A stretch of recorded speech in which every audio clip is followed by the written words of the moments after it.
بسم الله الرحمن الرحيم، والصلاة والسلام على أشرف المرسلين سيدنا محمد النبي الأمين إلى يوم الدين. النهاردة معنا عملة يا جماعة اللي هي حياة كريمة. طبعا حياة كريمة يعني تطوير الريف المصري. تطوير الريف المصري طبعا من بنية تحتية ومية وطبعا وغاز طبيعي وكله وطرق وكل حاجة. طبعا تطوير الريف المصري. طبعا العملة دي اتعملت عشان طبعا كانوا عاملين ميزانية ضخمة جدا جدا للريف المصري عشان التطوير، حوالي 500 مليون جنيه، 500 مليار جنيه عاملين تطوير الريف المصري. 500 مليار جنيه عشان تطوير الريف المصري.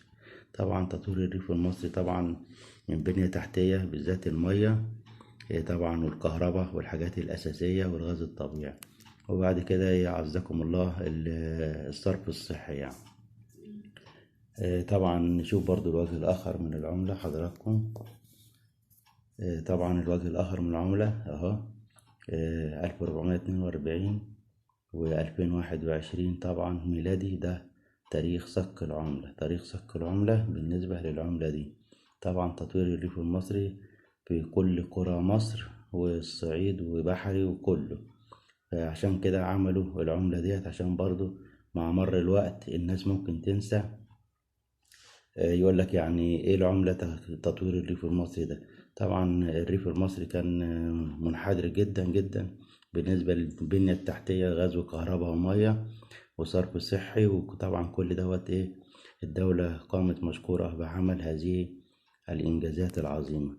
ما تنسوناش طبعا باللايك بتاعكم، وفضلا وليس أمرا الاشتراك بالقناة وتفعيل زر الجرس عشان يصلكم كل جديد. طبعا الناس طبعا هتقول أنا عندي عملة زي دي زي ما انتوا عارفين طبعا التعليقات، ومعايا 10 ومعايا 5 وأبيعها فين. ويا جماعة مفيش بيع ولا شراء، مفيش بيع ولا شراء بالنسبة للعملات ديت دلوقتي، لأنها لسه متداولة ما بيننا جميعا. يعني العملات دي موجودة لسه، الناس بتصرفها وبتشتري بيها وبتعمل بيها. مفيش حاجة أبيع فين وأجيب منين وأعمل الكلام ده، انساه خالص دلوقتي لمدة 10 15 20 سنة كمان.